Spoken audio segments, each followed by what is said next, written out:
Going on, Josh? Hey, good morning. Those two that you got signed, I want to get them sold today. That's great. Yeah, I'm still I haven't really started flushing out my buyers. I got a couple people off that are not in our system yet that I want to, I want to pitch these to, but I'm still running a Yeah. little ragged this week. I'm getting ready to go to Oh, you're Florida. good, man. That's what we got the team for. Worst case, you get the 25% on the acquisition side, but I want to get them sold regardless. You see, Irving, he had a commission that he didn't even know about. I had to remind him, and a minute later, I have it sold. So that's what I mean when I say stuff slips through the cracks. Yep. Yeah. It's Some of all these, good. Yeah, I'm fine with it. Like I said before, I mean, just wrapping my head around actually finding finding properties in the system, getting comfortable with pricing them, and stuff like that. And then, yeah, buyers, I can see that importance. I mean, it just, if you're working that side of it, it's just so much easier just to deal with the buyer anyways. I get that already. So it's just, I'm going to be on that when I get back from Florida. I'm definitely going to be working as much as I can in Florida.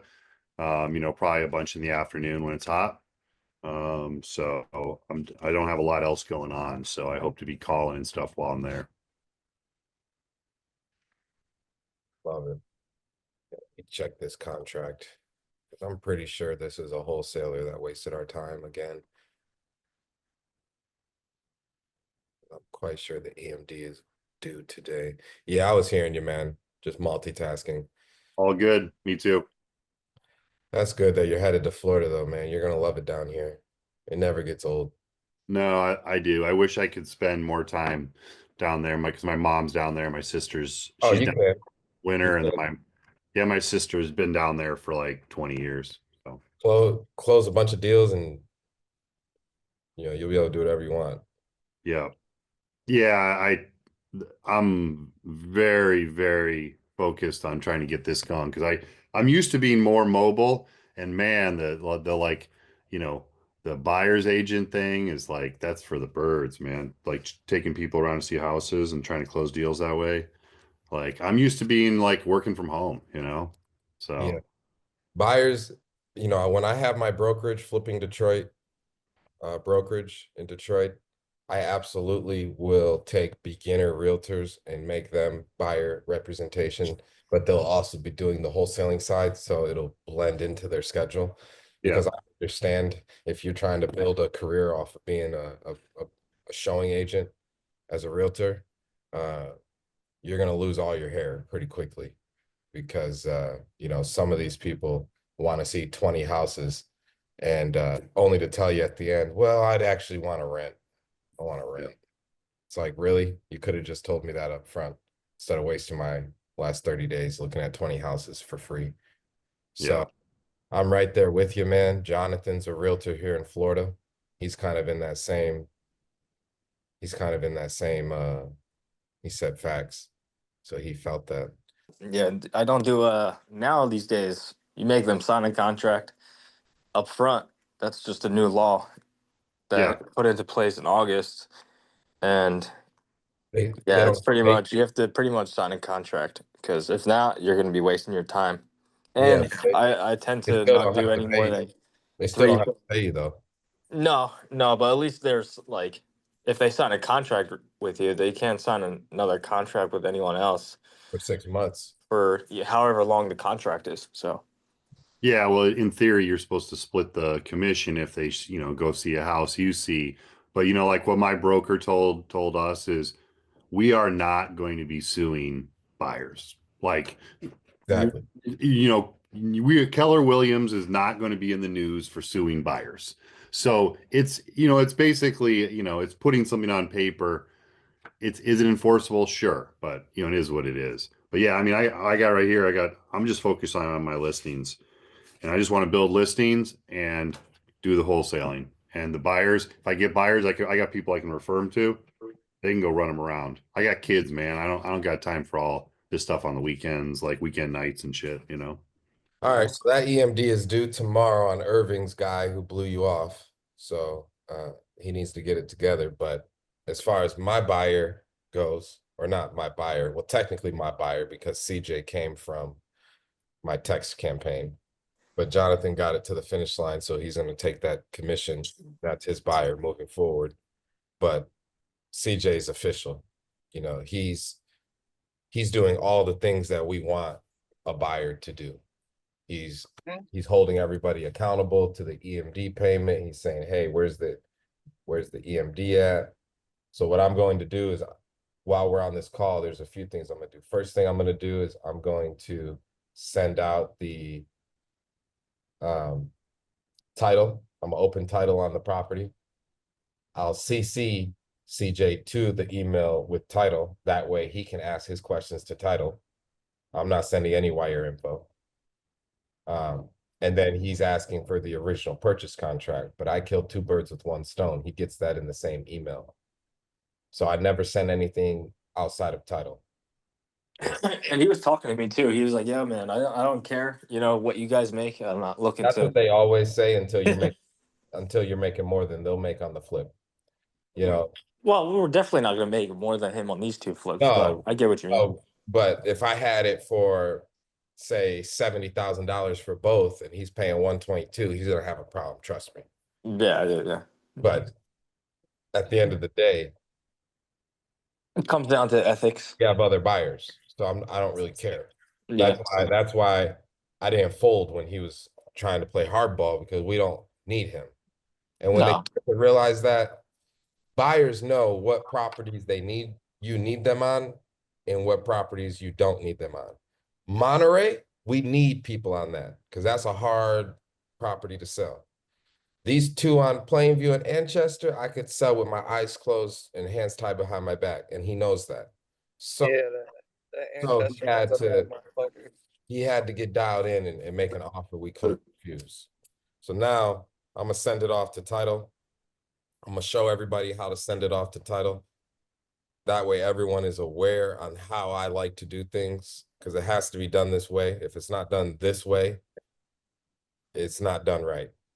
And I really don't like using new title companies. So if a seller's like, oh, I only want to use this title company, sorry, Mr. Seller, but we only use said title company. We've been using them for years. We've done millions of dollars in transactions at this title company. They know who we are. My money is safe at this title company. Either they're going to let us use our title company or not. If the seller uses their own title company, they control the deal. They can see everything, and I don't like that. So at the end of the day, the seller is going to get paid, we're going to get paid, and the buyer is going to get the property. That's all the seller needs to know about. They don't need to know the details of our deal. There's no reason for that. So I'm going to dive into it now. The first thing I'm going to do is download the assignment agreement that he signed yesterday. So he signed this yesterday. So CJ's company is A&W Holdings LLC. It's got both addresses listed here.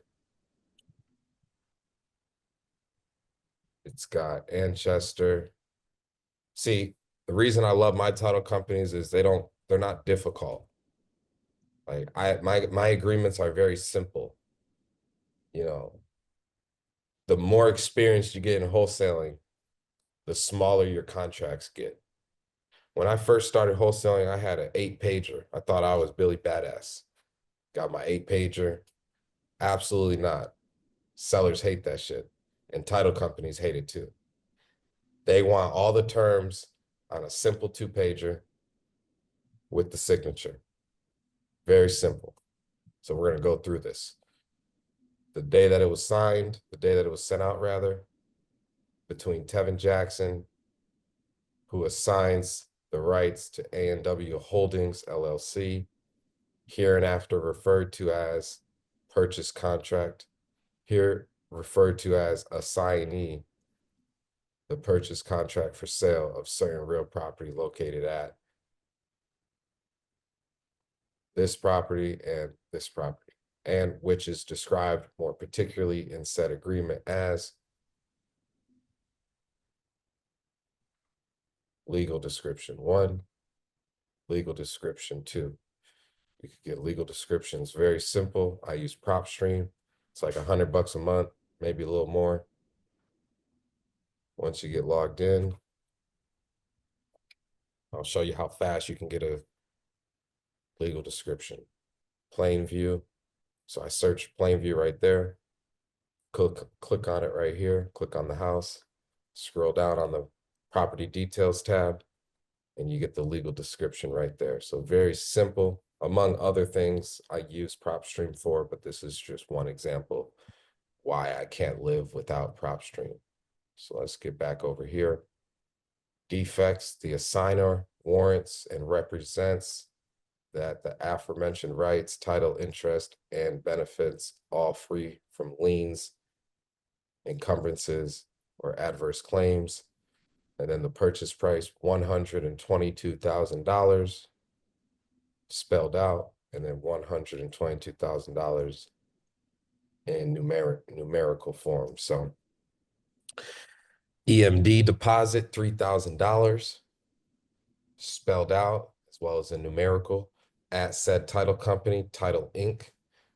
My seller prefers Title Inc. I've used Title Inc. a lot. They're in my bucket of good title companies that know who I am, along with Speedy Title. So I'm cool with Title Inc. or Speedy Title. Those are my two go-tos. They just move the quickest. That's in this game, that's what matters. 4/2/2025 at 6 p.m. So this is due tomorrow, and he's ready to send it today. That's why I'm getting him the EMD info early in the day. Hey, Tevin, Yeah. EMD, do you usually do a percentage or are you doing just a typical number? Nope. A number that I'm happy with, because my EMDs are hard. So if they back out, I keep that money. So, they better really want the property, because all of my EMDs are hard. I don't put any out. It does not say that EMD will be returned, and I do that for a reason. A lot of people put outs in there, and that's how you attract wholesalers. Sure. People know not to come to me with that crap, because it's not going to work.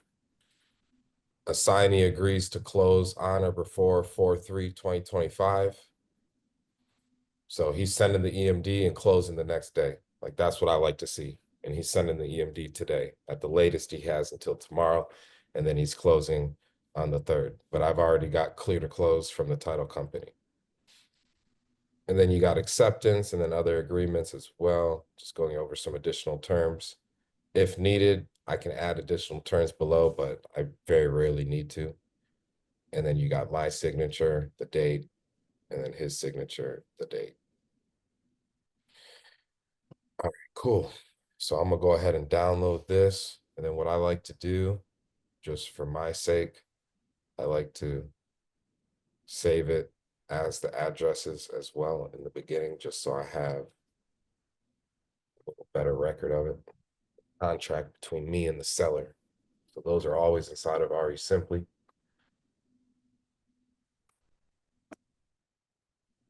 Simply, rather. This is the video. I'm under the profile in Simply. Click on e-sign right here. And you can see the contract has been completed. If I view it, the Manchester Road and Plainview Avenue. It's also listed there in case they can't see it. It's also listed here. And then see additional terms. This contract covers 2 properties. Additional terms are at the bottom. Purchase price, $110,000. We assigned it for $122,000, so that's a $12,000 commission. Great work, team. And then all the items highlighted in yellow are the most important line items. That's why I highlighted it in yellow. So expenses, buyer to pay all closing costs. That's standard when you buy an off-market property. You're paying all the closing costs.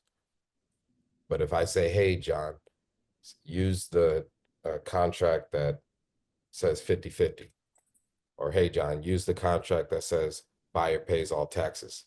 In that case, prorations, instead of saying the purchase price shall be paid to the seller at closing, any and all property tax, rent prorations, associations or condominium fees, mortgages, liens, judgments, taxes, special assessments will be paid by seller.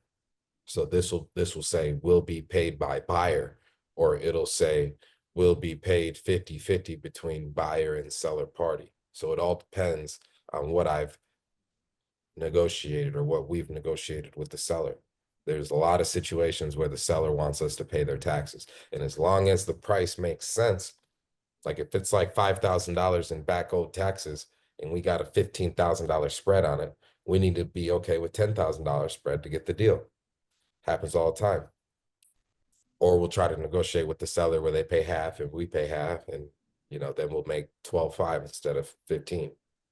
So it all depends on the situation. That's where prorations will come in. I don't highlight it yellow because really I don't want them digging too much into that section. And then closing, right? Most important. So if you notice, purchase price, how much they're getting paid, expenses, what they got to pay at closing, and then closing date. Those are the most important things that sellers want to know. What do I got to pay? When is closing date? And how much money am I getting? Those are the 3 questions they want to know. So that's why those are highlighted yellow. And then I highlight acceptance date, because if you don't accept it by that date, this contract's null and void. So put a little pressure under them, a little up the ante a little bit. And you can see he signed it. He signed it. And we're good to go. So he can show all the necessary documentation to title company. That's why I love if there's any discrepancy, like maybe, oh, this needs to say that, title will handle all of that. So I'm gonna get it over today to title. Now, some title companies are, what's, and they're gonna be difficult and they're gonna tell you, you gotta handle it. Not these title companies. These title companies are with the shits. That's all I'm gonna say. So if I send them a contract that's a little iffy, they get it to the finish line for me. And that's great. That's why I love Speedy Title and Title Inc. All right, so now I'm gonna dive into the email and sending these 2 documents out. But let me go ahead and save this really quickly here.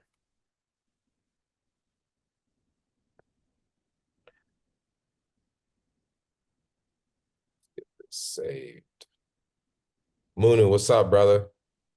You didn't say nothing last meeting. Hey, what's going on, brother? How you doing? Man, nothing much, bro. Trying to make some money, dog. Yeah, absolutely. You work in your IT? Yeah, I got in the background but I'm more focused on this. I'm just observing, just trying to be a fly on the wall, see how everything going, man. Pick up as much information, but I'm ready, man. I'm ready to make some phone calls, man. The team going crazy. I'm trying to add some value. Absolutely. I can't wait, man. I can't wait. Mm-hmm. So this address is going to be 16541 and Chester.